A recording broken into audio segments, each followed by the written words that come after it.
السلام علیکم every one. آج ہمارا کانسٹیٹیوشنل لا کا سیکنڈ لیسن ہے جس میں ہم نے پڑھنا ہے پرنسپلز آف پالیسی. یہ question examination point of view سے بہت زیادہ امپورٹنٹ ہے اور بہت بار پوچھا جاتا ہے. تو چلیں اب اپنا ٹاپک سٹارٹ کرتے ہیں.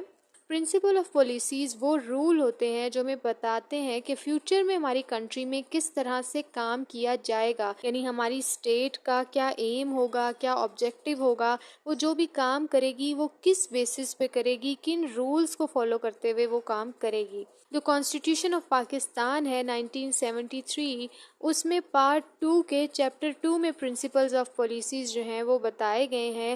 اس میں بتایا گیا ہے کہ ہماری اسٹیٹ فیوچر میں کس طرح سے کام کرے گی. ان پرنسپل آف پالیسیز کو چیلنج نہیں کیا جا سکتا، یہ رولز آف لا نہیں ہے.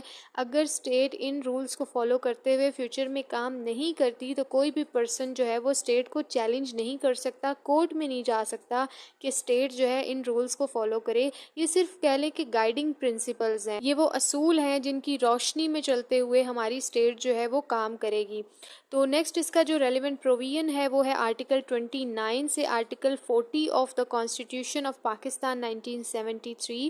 اب ہم دیکھ لیتے ہیں importance of principle of policy. اس میں اس نے کہا ہے کہ پرنسپل آف پالیسی کو بہت زیادہ اہمیت حاصل ہے کیونکہ یہ ہماری جو اپ کمنگ جنریشنز ہیں، ہماری آنے والی نسلوں کو یہ بتاتی ہیں کہ وہ کس طرح سے ملک کے نظام کو چلائیں گی، یعنی کہ کمنگ جنریشنز کے لیے یہ ایک گائیڈنس پرووائڈ کرتی ہیں. نیکسٹ اب ہم پرنسپل آف پالیسی کی نیچر دیکھ لیتے ہیں. اس میں اس نے کہا ہے کہ یہ فلیکسیبل نیچر کے ہوتے ہیں، یعنی انہیں کبھی بھی چینج کیا جا سکتا ہے اور یہ پرماننٹ نہیں ہوتے، مستقل نہیں ہوتے، ان میں چینجنگ کی جا سکتی ہے وقت کے اور حالات کے مطابق. نیکسٹ اب ہم bases of principle of policy دیکھ لیتے ہیں کہ پرنسپل آف پالیسی کی بنیاد کیا ہے.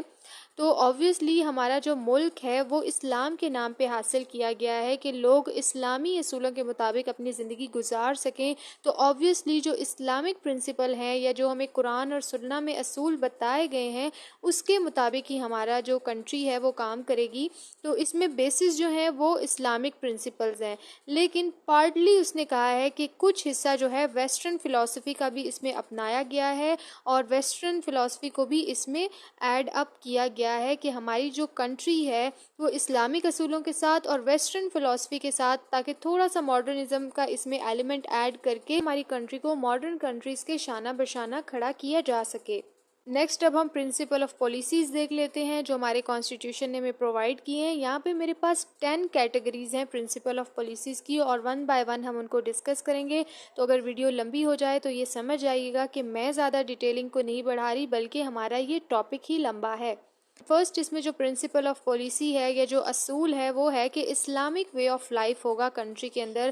لوگ اسلام کے مطابق اپنی زندگی کو گزاریں گے اور اسلام کو پرموٹ کیا جائے گا تاکہ لوگ جو ہیں اپنی زندگیوں کو اسلامی اصولوں کے مطابق گزار سکیں، انڈیویجولی بھی اور کولیکٹیولی بھی. نیکسٹ اس میں جو پوائنٹ ہے وہ ہے پروویژنز آف فیسلٹیز، یعنی اسٹیٹ جو ہے وہ لوگوں کو فیسلٹی پرووائڈ کرے گی، سہولیات مہیا کرے گی تاکہ وہ قرآن اور سنہ میں جو اصول بتائے گئے ہیں اس کے مطابق اپنی زندگی گزار سکے. نیکسٹ اس میں جو پوائنٹ ہے وہ ہے کمپلسری ٹیچنگ آف ہولی قرآن ان اسلامیات. اس میں اس نے کہا ہے کہ اسٹیٹ جو ہے وہ ہولی قرآن اور اسلامیات کی ٹیچنگ کو پرموٹ کرے گی، اسکولز کے اندر قرآن اور اسلامیات کی ٹیچنگ کو لازمی قرار دیا ہے. نیکسٹ اس میں جو پوائنٹ ہے وہ ہے facility of learning Arabic language, اور اسٹیٹ جو ہے وہ ایفرٹس کرے گی، وہ اس طرح کے اقدامات اٹھائے گی کہ لوگ جو ہیں وہ عربک لینگویج کو سیکھ سکیں تاکہ ان کو قرآن پاک کو پڑھنے میں آسانی ہو سکے. اسی لیے ہمارے اسکولز میں عربک کا سبجیکٹ جو ہے وہ پڑھایا جاتا ہے. نیکسٹ اس میں پوائنٹ ہے correct printing and publication of holy Quran, کہ قرآن پاک کی کریکٹ پبلیکیشن ہوگی، اس کو لفظ بلفظ شائع کیا جائے گا، پرنٹ کیا جائے گا، پبلش کیا جائے گا. نیکسٹ اس میں پوائنٹ ہے promotion and observance of Islamic moral standards. اس میں اس نے کہا ہے کہ اسلامی اخلاقی اقدار جو ہیں، جو اسلام ہمیں اخلاقیات بتاتی ہے کہ بڑوں کا احترام، چھوٹوں سے محبت اور استادوں کا احترام، یہ جو بھی ہمارے مورل یا اخلاقی جو اقدار ہیں ہمارے اسلام نے ہمیں بتائی ہے، اسٹیٹ اس کو پرموٹ کرے گی. نیکسٹ پوائنٹ ہے اس میں پراپر آرگنائزیشن آف زکوٰۃ، عشر، اوقاف اینڈ ماسک۔ اس میں اس نے کہا ہے کہ اسٹیٹ جو ہے وہ زکوٰۃ، عشر، اوقاف وغیرہ کا جو بھی نظام ہے اس کو پروموٹ کرے گی تاکہ غریب لوگوں کی مدد کی جا سکے، اور ساتھ ہی ساتھ مساجد کی تعمیر میں بھی اپنا اہم کردار ادا کرے گی۔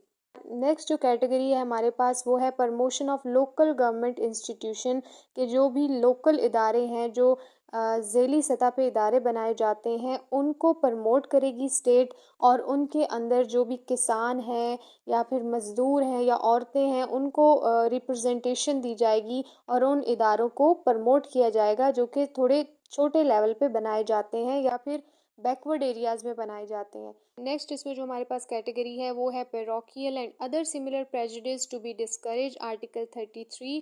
اس کے اندر اس نے کہا ہے کہ اسٹیٹ جو ہے وہ ذات پات، رنگ، نسل یا علاقائی لحاظ سے جو تعصبات ہوتے ہیں یا جو لوگوں میں فرق کیا جاتا ہے اس کو ڈسکریج کرے گی، اس کو ختم کرے گی اور سب لوگوں کو ایکولی ٹریٹ کرے گی۔ نیکسٹ اس میں جو کیٹیگری ہے وہ ہے full participation of women in national affairs, article 34۔ اس میں اس نے کہا ہے کہ اسٹیٹ اس طرح کے اقدامات لے گی یا اس طرح کے اسٹیپس لے گی جس میں عورتوں کو نیشنل افیئرز میں پارٹیسپیٹ کرنے کے لیے انکریج کیا جائے گا، اور ساتھ ہی ساتھ اس نے کہا ہے کہ ہر فیلڈ میں عورتوں کے پارٹیسپیشن کو انکریج کیا جائے گا اور ان کی حوصلہ افزائی کی جائے گی۔ نیکسٹ جو ہمارے پاس کیٹیگری ہے پرنسپل آف پالیسیز کی وہ ہے protection of family under article 35۔ اس میں اس نے کہا ہے کہ اسٹیٹ کی ذمہ داری ہے کہ وہ فیملی سسٹم کو پروٹیکٹ کرے، فیملیز کو، خاندانوں کو پروٹیکٹ کرے۔ اور نیکسٹ پوائنٹ ہے اس میں protection of child and mother under article 35۔ اس میں بھی اس نے یہی کہا ہے کہ زچہ بچہ کو، ماں اور بچہ کو پروٹیکشن پرووائڈ کی جائے گی ہر طرح کے خطرے سے، ہر طرح کے ڈینجر سے۔ اور نیکسٹ اس میں جو پوائنٹ ہے وہ ہے پروٹیکشن آف میرج، شادی کو پروٹیکٹ کیا جائے گا۔ شادی ایک سوشل کانٹریکٹ ہوتا ہے اور اس کو پروٹیکشن دی جائے گی اور نکاح کو پرموٹ کیا جائے گا۔ نیکسٹ جو 6 کیٹیگری ہے ہمارے پاس وہ ہے پروٹیکشن آف مائنورٹیز، جو بھی اقلیتیں ہمارے ملک میں رہتی ہیں ان کو پروٹیکشن کیا جائے گا انڈر آرٹیکل 36۔ اس میں فرسٹ پوائنٹ ہے protection of interest of minorities, کے مائنورٹیز کے، اقلیتوں کے، جو کہ ہمارے ملک کے اندر جس طرح سے ہندو رہتے ہیں یا سکھ رہتے ہیں، عیسائی رہتے ہیں، تو وہ ہمارے ملک میں اقلیتیں ہیں اور ان کو پروٹیکشن پرووائڈ کی جائے گی اور ان کے مفادات کا خیال رکھا جائے گا۔ نیکسٹ اس میں پوائنٹ ہے due representation in federal and provincial services. اس میں بھی اس نے یہی کہا ہے کہ اسٹیٹ کی یہ ذمہ داری ہے کہ وہ جو فیڈرل اور پروونشل سروسز ہیں ان میں مائنورٹیز کو ریپرزنٹیشن دیں، ان کو سیٹس دیں، ان کو نوکریاں وغیرہ دیں، تو یہ بھی اسٹیٹ کی ذمہ داری ہے۔ 7 جو ہمارے پاس کیٹیگری ہے پرنسپل آف پالیسی کی وہ ہے protection of social justice and eradication of social evils under article 37۔ اور یہ جو کیٹیگری ہے یہ ایگزامینیشن پوائنٹ آف ویو سے بہت امپورٹنٹ ہے اور یہ اکثر اکیلی بھی پوچھی جاتی ہے پیپر میں۔ اس میں فرسٹ پوائنٹ ہے promotion of backward areas under article 37A۔ اس میں اس نے کہا ہے کہ یہ اسٹیٹ کی ذمہ داری ہے کہ وہ جو بیکورڈ ایریاز ہیں جہاں پہ ابھی تک اتنا نظام نہیں ہے، نظام زندگی اتنا بہتر نہیں ہے، جس طرح گاؤں ہے وہاں پہ اتنی سہولیات مہیا نہیں ہے، تو ان علاقوں کو پرموٹ کرنا، آگے لے کے آنا اسٹیٹ کی ذمہ داری ہے۔ نیکسٹ اس میں جو پوائنٹ ہے وہ ہے free education under article 37B۔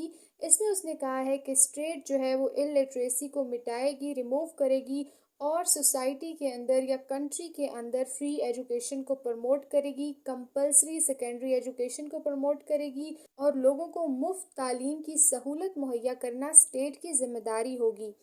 Next اس میں تھرڈ پوائنٹ ہے technical and professional education under article 37C۔ اس میں اس نے کہا ہے کہ اسٹیٹ کی یہ ذمہ داری ہے، یہ رسپانسبلٹی ہے کہ وہ ٹیکنیکل اور پروفیشنل ایجوکیشن جو ہے وہ لوگوں کو مہیا کرے اور اسیسیبل ہونی چاہیے، یعنی کہ عام عوام کی ایزیلی اس تک رسائی ہونی چاہیے اس ایجوکیشن تک، اور لوگوں کو تعلیم کے یکساں مواقع مہیا کرنا یہ بھی اسٹیٹ کی یعنی کہ ریاست کی ذمہ داری ہوگی۔ نیکسٹ اس میں جو پوائنٹ ہے وہ ہے speedy justice under article 37D۔ اس میں اس نے کہا ہے کہ یہ اسٹیٹ کی ذمہ داری ہے کہ وہ لوگوں کو ان ایکسپینسو یعنی سستا اور اسپیڈی جسٹس یعنی کہ فوری انصاف فراہم کرے گی۔ نیکسٹ اس میں جو پوائنٹ ہے وہ ہے better condition of work under article 37E۔ اس میں اس نے کہا ہے کہ اسٹیٹ کی یہ ذمہ داری ہے وہ اس طرح کے اقدامات اٹھائے گی کہ نوکریوں کی جو صورتحال ہے یا جو کام ہے اس کی صورتحال کو بہتر بنایا جائے گا، اور ساتھ ہی اس نے یہ بھی کہا ہے کہ اسٹیٹ جو ہے وہ اس چیز کو یقینی بنائے گی کہ عورتیں اور بچے کسی بھی اس طرح کے کام میں ملوث نہ ہوں جو ان کے لیے سوٹیبل نہیں ہے، جو ان کے ایج کے لیے، ان کے جینڈر کے لیے سوٹیبل نہیں ہے۔ اس طرح کے کسی کام میں عورتیں اور جو بچے ہیں وہ نہ شامل ہوں، یہ بھی اسٹیٹ کی ذمہ داری ہے، اس چیز پہ بھی چیک آؤٹ کریں۔ اور ساتھ ہی ساتھ اس نے یہ بھی چیز کہی ہے کہ جو عورتیں اگر کام کر رہی ہیں، نوکریاں کر رہی ہیں، تو ان کو اس کے لیے بینیفٹس پرووائڈ کیے جائیں گے، یعنی ان کے ورکنگ آورز جو ہیں وہ کم کر دیے جائیں گے، یا ان کو چھٹی وغیرہ کی سہولتیں دی جائیں گی، یا جو بھی ان کے معاملات ہیں ان میں ان کو فلیکسیبلٹی دی جائے گی، ریلیکسیشن دی جائے گی، یہ بھی اسٹیٹ کی ذمہ داری ہے۔ نیکسٹ اس میں پوائنٹ ہے participation of people in national activities under article 37F۔ اس میں اس نے کہا ہے کہ جو اسٹیٹ ہے وہ لوگوں کو، پبلک کو نیشنل ایکٹیویٹیز میں پارٹیسپیٹ کرنے کے لیے انکریج کرے گی۔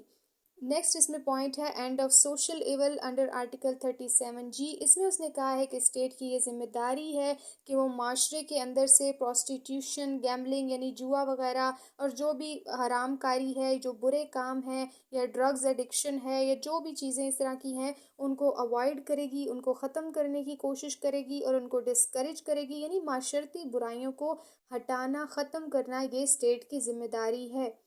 نیکسٹ اس میں پوائنٹ ہے پریونشن آف الکوہول لیکر انڈر آرٹیکل 37H۔ اس میں اس نے یہ کہا ہے کہ اسٹیٹ جو ہے وہ شراب یا الکوہول کی کنزپشن کو جو ہے روکے گی، اور وہ اس کو ڈسکریج کرے گی کہ لوگ جو ہیں وہ شراب نہ پئیں۔ ادروائز دین فار میڈیسن، اگر ان کی میڈیسن میں کچھ اس طرح کا نشہ آور ادویات دینا ضروری ہے تو وہ دیے جا سکتے ہیں، بٹ شراب پینا جو ہے وہ منع ہے، اسٹیٹ اس کو ڈسکریج کرے گی۔ اور ساتھ ہی ساتھ اس نے یہ بھی کہا ہے کہ اگر کوئی نان مسلم ہماری کنٹری میں رہتا ہے تو وہ اپنے مذہب کے حساب سے شراب پی سکتا ہے، بٹ وہ بھی دوسرے جو ریلیجن کے لوگ ہیں یعنی مسلمان ہیں ان کو انکریج نہیں کر سکتے کہ بھئی آپ بھی شراب پیو۔ نیکسٹ اس میں پوائنٹ ہے D centralization of governmental administration under article 37I۔ اس میں اس نے کہا ہے کہ اسٹیٹ جو ہے وہ لوگوں کی، پبلک کی ریکوائرمنٹ اور ان کی کنوینئنس یا آسانی کے لیے جو سینٹر کی پاورز ہیں وہ پروونسز میں ٹرانسفر کر دے گی، تاکہ ان کو جو ہے وہ سینٹر میں نہ جانا پڑے، اور ان کی جو بھی ریکوائرمنٹس ہیں یا ان کو فیسیلیٹیٹ کرنے کے لیے وہ پاورز جو ہیں وہ پروونشل لیول پر بھی ٹرانسفر کر دے گی، یعنی ڈی سینٹرلائزیشن کو اسٹیٹ جو ہے وہ یقینی بنائے گی۔ نیکسٹ ہمارے پاس 8th کیٹیگری ہے جو کہ ہے promotion of social and economic well being of people under article 38۔ اس میں اس نے کہا ہے کہ اسٹیٹ جو ہے وہ سوشل ویل بینگ کو یقینی بنائے گی، لوگوں کی زندگیوں کو بہتر بنائے گی بغیر ذات پات رنگ نسل کا فرق کیے، اور ساتھ ہی ساتھ اس نے یہ بھی کہا ہے کہ وہ لوگوں کے معیار زندگی کو بہتر بنائے گی۔ ساتھ اس نے یہ کہا ہے کہ اسٹیٹ جو ہے وہ پیسے کی پراپر ڈسٹریبیوشن کرے گی، یعنی ویلتھ کی پراپر ڈسٹریبیوشن کرے گی، تاکہ جو پیسہ ہے وہ کچھ ہاتھوں میں ہی نہ پھلتا پھولتا رہے، غریب تک بھی پہنچے۔ اور نیکسٹ اس میں اس نے کہا ہے کہ اسٹیٹ جو ہے وہ ایکویٹیبل ایڈجسٹمنٹ آف رائٹ کرے گی، یعنی جو بھی لوگ ہیں، چاہے وہ امیر ہیں چاہے وہ غریب ہیں، ان کا جو بھی اسٹیٹس ہے، چاہے وہ امپلائر ہیں چاہے وہ امپلائی ہیں، چاہے لینڈ لارڈ ہیں، ٹیننٹ ہیں، جو بھی ہیں، ان کو ایکویٹیبل رائٹس دے گی، یعنی جتنے کے وہ حقدار ہیں ان کو اتنا ہی رائٹ جو ہے وہ ملے گا۔ اس کا جو سیکنڈ پوائنٹ ہے وہ ہے facilities for work under article 38B۔ اس میں اس نے کہا ہے کہ اسٹیٹ جو ہے وہ ورکرز کو کام میں سہولیات مہیا کرے گی، یعنی اگر ان کو کوئی چھٹی چاہیے ہے تو ان کو چھٹی ملے گی، اور ان کو ریزنیبل ٹائم ملے گا کہ وہ بھی ریسٹ کر سکیں، وہ بھی اپنی فیملی کے ساتھ ٹائم سپینڈ کر سکیں، یعنی ان کو کام میں، ان کے ورک میں فیسیلیٹیٹ کیا جائے گا۔ نیکسٹ اس میں پوائنٹ ہے social insurance under article 38C۔ اس میں اس نے کہا ہے کہ اسٹیٹ جو ہے ان سب لوگوں کو جو کہ نوکریاں کر رہے ہیں، جو کہ سروسز میں ہیں، ان کو کمپلسری کر دے گی ان کے لیے کہ وہ سوشل انشورنس کروائیں، اپنا بیمہ کروائیں۔ نیکسٹ اس میں پوائنٹ ہے basic necessities of life under article 38D۔ اس میں اس نے کہا ہے کہ اسٹیٹ کی یہ ذمہ داری ہے کہ وہ لوگوں کو بنیادی سہولیات، ضروریات زندگی جو ہیں وہ مہیا کریں، جس طرح کہ کپڑا، روٹی، مکان، تعلیم، اور جو بھی ان کے میڈیکل ریلیفس ہیں سب چیزیں مہیا کرنا اپنے سٹیزنز کو یہ اسٹیٹ کی ذمہ داری ہے۔ نیکسٹ اس میں پوائنٹ ہے اینڈ آف یوزری یعنی کہ سود خوری کا خاتمہ انڈر آرٹیکل 38F۔ اس میں اس نے کہا ہے کہ جتنا جلدی ہو سکے as early as possible state جو ہے وہ ملک سے یہ سود خوری کی طرح کی جو بیماری ہے اس کو ختم کرے گی۔ نیکسٹ اس میں پوائنٹ ہے end of interest under article 38G یعنی اسٹیٹ جو ہے وہ ربا سسٹم کو یعنی سود خوری کا جو نظام ہے اس کو ختم کرے گی۔ نیکسٹ اس میں جو کیٹیگری ہے ہمارے پاس پرنسپلز آف پالیسی کی وہ ہے participation of people in arm forces under article 39۔ اس میں اس نے کہا ہے کہ جو اسٹیٹ ہے وہ پورے پاکستان میں رہنے والے لوگوں کو انکریج کرے گی کہ وہ آرم فورسز کا حصہ بنے اور آرم فورسز میں پارٹیسپیٹ کریں۔ نیکسٹ ہمارے پاس جو 10th کیٹیگری ہے وہ ہے strengthening bond with the Muslim world under article 40۔ اس میں اس نے کہا ہے کہ جو پاکستان ہے وہ دوسرے اسلامی ممالک کے ساتھ دوستانہ تعلقات پیدا کرے گا، ان کے ساتھ اپنے اچھے تعلقات استوار کرے گا اور اپنا جو بانڈ ہے اس کو اسٹرانگ کرے گا۔ اور ساتھ ہی ساتھ اس نے آرٹیکل 40 میں انٹرنیشنل پیس کی بھی بات کی ہے کہ جو بھی ہمارے دوسرے ممالک کے ساتھ معاملات ہو جاتے ہیں، جھگڑے ہو جاتے ہیں، ڈسپیوٹس ہو جاتے ہیں، ان کو پیسفل مینر میں ریزالو کروایا جائے گا اور دوسرے ممالک کے ساتھ ایک پیسفل اور امن پسند تعلقات جو ہے وہ قائم کیے جائیں گے اور یہ بھی اسٹیٹ کی ریاست کی ذمہ داری ہے۔ تو یہ تھا ہمارا آج کا ٹاپک۔ اگر آپ کو اس میں کوئی بھی کنفیوژن ہو تو آپ مجھ سے پوچھ سکتے ہیں اور دوبارہ ملتے ہیں کسی نیکسٹ لیسن کے ساتھ۔ تب تک کے لیے اللہ حافظ۔